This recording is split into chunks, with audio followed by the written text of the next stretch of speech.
নমস্কার, তোমাদের সবাইকে স্বাগত জানিয়ে আজকের ক্লাসটি শুরু করছি। আজকে তোমাদেরকে দেখাবো পঞ্চম শ্রেণীর অঙ্ক বিষয়ে মডেল কোশ্চেন নাম্বার 7 নাম্বার সেটটি। তাহলে চলো আর দেরি না করে এবার আমরা দেখে নিই। কদাগে দিয়েছে 4/100 সমান 100 ভাগের 4 ভাগ বা 4% আমরা বলি।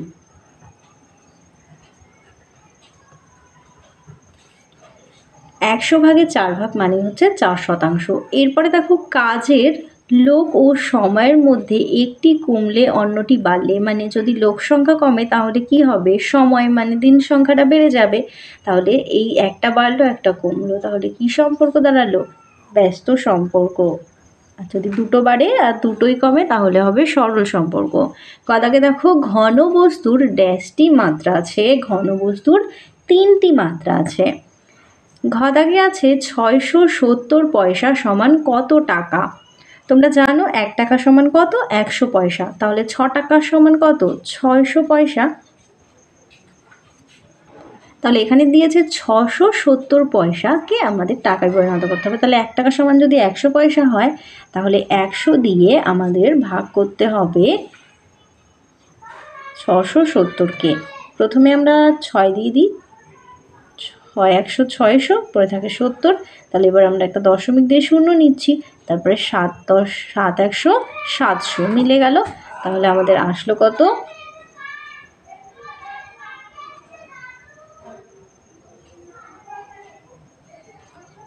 6.7 টাকা। পরের অঙ্কটি দেখো, বৃত্তের বৃহত্তম জ্যাকে ড্যাশ বলে। বৃত্তের বৃহত্তম জ্যাকে ব্যাস বলে। চদাগে আছে সমকোণী ত্রিভুজের বৃহত্তম বাহুকে ড্যাশ বলে।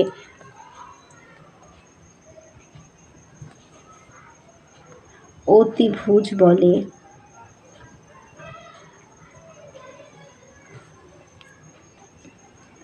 পরে দেখো 5z 10y 15x। দেখো 5 10 15 মানে 5 করে কিন্তু বাড়ছে, তাহলে এটা নিশ্চয়ই 20 হবে। এরপরে দেখো জেড ওয়াই এক ঘর করে এগিয়ে যাচ্ছে, ওয়াই তার আগে হচ্ছে এক্স, তো এক্সের আগে কি হবে, ডব্লু, তাহলে এটা হবে ডব্লু। চলে যাই পরে। এরপরে বলেছে সমবাহু ত্রিভুজের প্রতিটি কোণের মান কত। উত্তরটি হবে 60 ডিগ্রি। এরপরে আছে 17 পূর্ণ 8-এর 100কে দশমিক ভগ্নাংশে লেখো।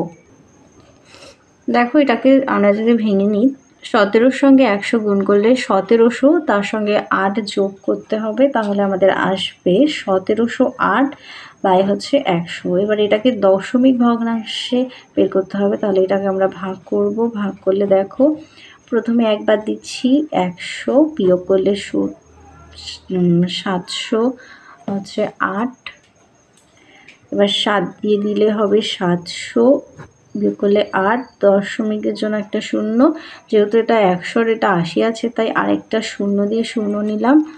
এবার হয়েছে 800, 8 100 800, তাহলে উত্তর হবে 17.08।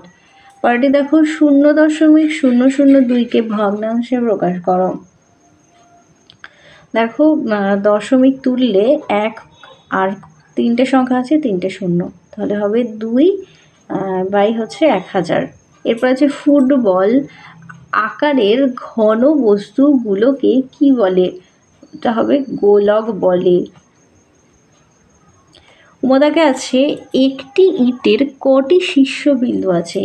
একটি ইটের 8টি শীর্ষবিন্দু থাকে। চদাগে বলেছে 7, 4, 9, 5, 3, 0 দ্বারা গঠিত 6 অঙ্কের ক্ষুদ্রতম সংখ্যাটি কি হবে। এখানে সব থেকে ছোট কে আছে, সব থেকে ছোট আছে 3। তারপরে 4 আছে, কিন্তু 0 যেহেতু রয়েছে তাই আমরা যে ছোট সংখ্যাটা আছে তারপরে 0কে রাখছি। এরপরে 4, তার থেকে বড় হচ্ছে 5, তারপরে আছে 7, তারপরে আছে 9।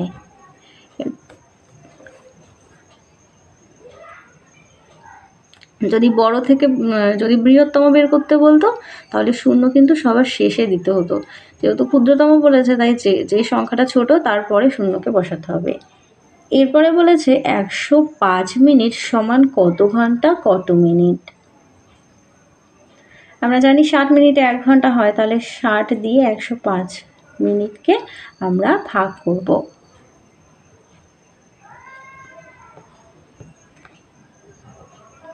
প্রথমে একবার দেব, বিয়োগ করলে আমরা পাবো, প্রথমে 60কে 60 একবার দিচ্ছি, বিয়োগ করলে 5 7 1 4 45, তাহলে এটা হবে 1 ঘন্টা 45 মিনিট। 3 দাগে চলে যায়, যে কোনো 10টি প্রশ্নের উত্তর দাও। ক দাগে বলেছে সমকোণী ত্রিভুজের একটি কোণের মান 55 ডিগ্রি হলে অপর দুটি কোণের মান কত। যেহেতু সমকোণী ত্রিভুজ, তাহলে সমকোণী ত্রিভুজের একটি কোণ তো 90 ডিগ্রি হবে, তাহলে যদি একটি কোণ 90 ডিগ্রি হয় আর আরেকটি কোণ বলে দিয়েছে 55 ডিগ্রি, তাহলে এই দুটোকে আমরা যোগ করে দেখি কত হচ্ছে। 5 আর 9 আর 5 যোগ করলে হবে 14, 145 ডিগ্রি। এবার 145 ডিগ্রি, কিন্তু তিনটে কোণের মান তো 180 ডিগ্রি, তাহলে 180 ডিগ্রি যদি হয়, তাহলে 180 থেকে 145কে বিয়োগ করি, বিয়োগ করলে আমরা কত পাচ্ছি, 5 হাতে 1 5 35, তাহলে আমরা পাচ্ছি 35। তাহলে একটি কোণ যদি বলে দিয়েছে 55 ডিগ্রি, অপর দুটি কোণ, একটি কোণ 90 ডিগ্রি আর একটি কোণ হচ্ছে 35 ডিগ্রি। পরের অঙ্কটি দেখো, ভাজ্য 688 এবং ভাজক 6 হলে ভাগফল ও ভাগশেষ কত। দেখো ভাগ করলে প্রথমে 6 একবার দিলাম, 6কে 6, তারপরে বিয়োগ করলে 8, আবার একবার দিচ্ছি 6কে 6, বিয়োগ করলে 2, 8 নামিয়ে দিলে 28, 4 6 24, 24 বিয়োগ করলে 4, তাহলে ভাগফল হলো 114 আর ভাগশেষ হচ্ছে 4। তারপরে বলে একটি মাঠের পরিসীমা দিয়েছে, পরিসীমা হচ্ছে 187, কথা গেছে একটি মাঠের পরিসীমা 178 মিটার এবং দৈর্ঘ্য হচ্ছে 52 হলে মাঠটির প্রস্থ কত। দেখো মাঠের পরিসীমা বলেছে 178 আর এখানে দৈর্ঘ্য দিয়ে দিয়েছে, প্রস্থটা দেয়নি। তাহলে পরিসীমার সূত্র জানি 2 × দৈর্ঘ্য প্লাস প্রস্থ, তাহলে আমাদের এখান থেকে হাফ করে নিতে হবে, মানে অর্ধ পরিসীমা করে নিতে হবে। আমাদের অর্ধ পরিসীমাটা যদি জানা থাকে, অর্ধ পরিসীমার সূত্র কি দৈর্ঘ্য প্লাস প্রস্থ, তাহলে দৈর্ঘ্য জানি, তাহলে প্রস্থটা আমাদের বের করতে সুবিধা হবে। তাহলে মাঠের পরিসীমা হচ্ছে 178, তাহলে মাঠের অর্ধ পরিসীমাটা আমরা বের করে নিই। অর্ধ পরিসীমা এর হাফ হবে, মানে 2 দিয়ে এটাকে ভাগ করলে অর্ধেক, অর্ধেক বের করার জন্য আমাদের 2 দিয়ে একটু ভাগ করতে হবে। এটা ভাগ করলে হবে 8 দুগুণে 16, 1 মানে 18, 9 দুগুণে 18, এটা হবে 89। এই 89 মিটারটা হচ্ছে তোমার অর্ধ পরিসীমা। তো এখানে দৈর্ঘ্য আর প্রস্থ দুটোই লুকিয়ে আছে, তাহলে দৈর্ঘ্য যদি 52 মিটার হয়, তাহলে মাঠের, সুতরাং মাঠের দৈর্ঘ্য যদি 52 মিটার হয়, তাহলে মাঠের প্রস্থ, এইখানে দৈর্ঘ্য প্রস্থ দুটোই লুকিয়ে আছে, তাহলে এটা থেকে আমরা দৈর্ঘ্যটাকে যদি বিয়োগ করি তাহলেই প্রস্থ পাবো। যদি এটা বিয়োগ করি, 9 থেকে 2 গেলে 7 আর 8 থেকে 5 গেলে 3, 38। এই 38 মিটার এটা হলো প্রস্থ। তাহলে আমরা অর্ধ পরিসীমা বের করলাম, অর্ধ পরিসীমার ভিতরেই আমাদের দৈর্ঘ্য প্লাস প্রস্থ মিলেই অর্ধ পরিসীমা হয়। তাহলে এখানে আমাদের দৈর্ঘ্য 52 হলে এটা থেকে বিয়োগ করলাম, পেলাম হচ্ছে 37 মিটার। পরের অঙ্কটি দেখো, যোগ করো 3 × 3 = 7 যোগ 6/7। প্রথমে এটাকে আমরা ভেঙে নিই, 7 3 7 21, 21 আর 3 22 24, 24 7 যোগ, তাহলে 7 আর 7 লসাগু কত হবে, 7 কি হবে, তাহলে 24 যোগ 6, দুটো যোগ করলে হবে 30/7, তোর হবে, তাহলে এসে 30/7, 30/7কে পূর্ণ সংখ্যায় আনলে 4 7 28, 2 8 পূর্ণ 2 7। পরের অঙ্কটি দেখো, দুটো সংখ্যার গসাগু 5, লসাগু 150, একটি সংখ্যা 30 হলে অপর সংখ্যা কত? এই যে অপর সংখ্যার একটা সূত্র আছে, অপর সংখ্যার সূত্র হলো গসাগু ইন্টু লসাগু বাই একটি সংখ্যা, বা দুটো সংখ্যার গুণফল বাই একটি সংখ্যা। তাহলে এখানে যদি আমরা লিখি অপর সংখ্যা, তাহলে আমাদের অপর সংখ্যাটা চেয়েছে, আমরা লিখব সুতরাং অপর সংখ্যা সমান গসাগু ইন্টু লসাগু, তাহলে গসাগু ইন্টু লসাগু বাই একটি সংখ্যা। এবার সংখ্যাগুলো আমরা ফেলি দেখে দেখে। গসাগু কত? 5, আর লসাগু 150, আর একটি সংখ্যা 30। এবার কাটাকুটি করছি, 3 0 0 কাটলাম, 3 দিয়ে কাটলে হচ্ছে 5, তাহলে 5 আর 5 আছে 25, তাহলে অপর সংখ্যাটি হবে 25। পরের অঙ্কটি দেখো, 10টি পেনের দাম 40 টাকা হলে 4টি পেনের দাম কত? 10টা পেন বলেছে 40 টাকা, তাহলে পেনের সংখ্যার দাম আছে 10টা পেন 40 টাকা, 4টে পেন কত সেটা বের করতে হবে। তাহলে পেনের সংখ্যা যদি কমে তাহলে দামও কমবে, অর্থাৎ সম্পর্কটি সরল সম্পর্ক।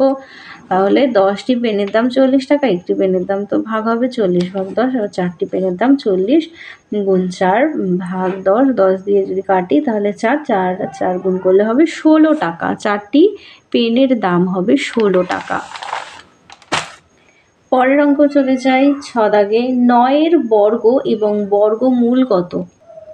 9-এর বর্গ বলেছে, 9-এর যদি বর্গ করি তাহলে হবে 81। আবার 9-এর বর্গমূল বলেছে, 9-এর বর্গমূল, 9-এর বর্গমূল মানে হচ্ছে এটা হচ্ছে 3 গুণ 3, তাহলে 9-এর বর্গ হচ্ছে 3 আর 9-এর বর্গ হচ্ছে 81।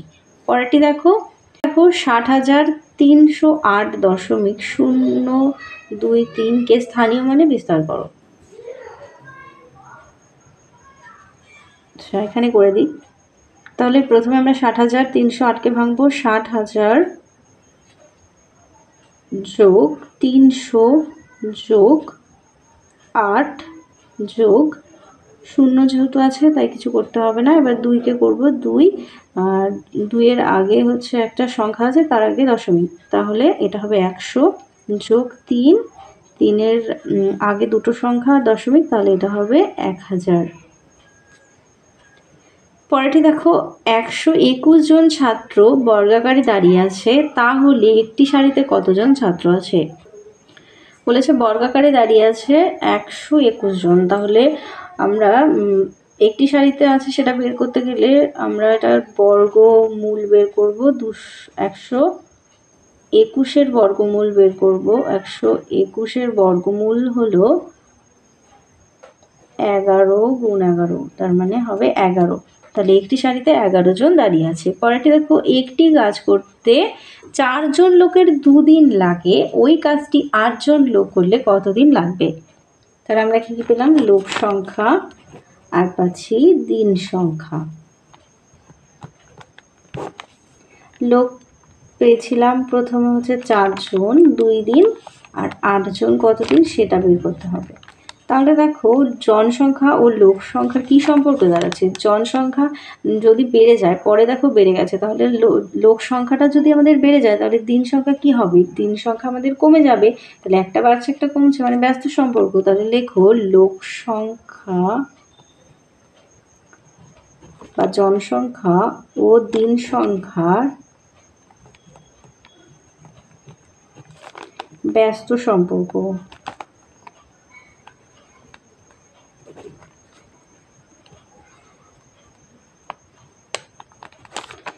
তাহলে এবার আমরা লিখছি 4 জন লোক একটি কাজ 2 দিনে করে,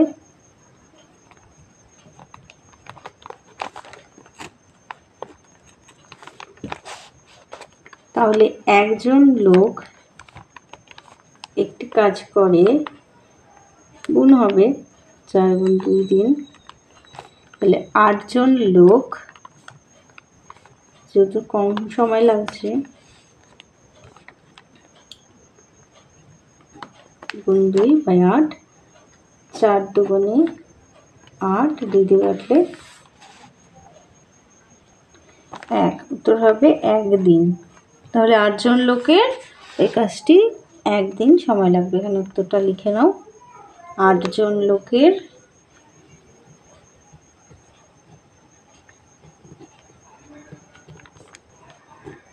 1 দিন লাগবে।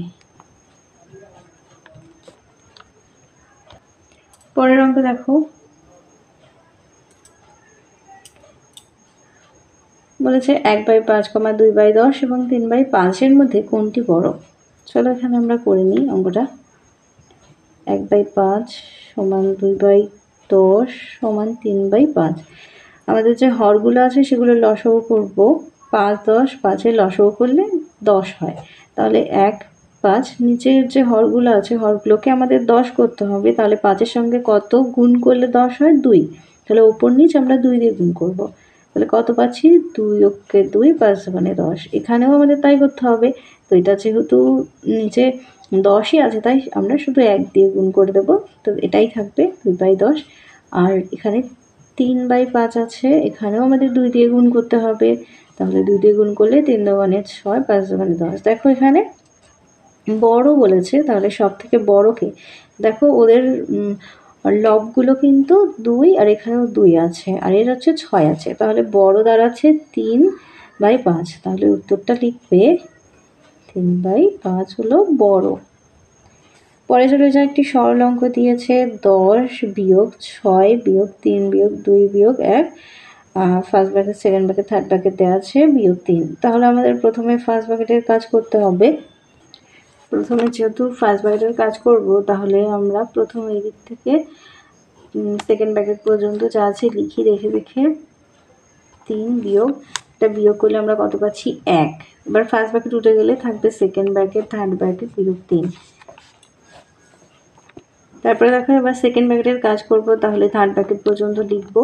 সেকেন্ড ব্র্যাকেট এখান থেকে দেখো 3 থেকে 1 যদি বিয়োগ করি থাকবে 2। এবার সেকেন্ড ব্র্যাকেট উঠে গেলে হবে থার্ড ব্র্যাকেট বিয়োগ 3।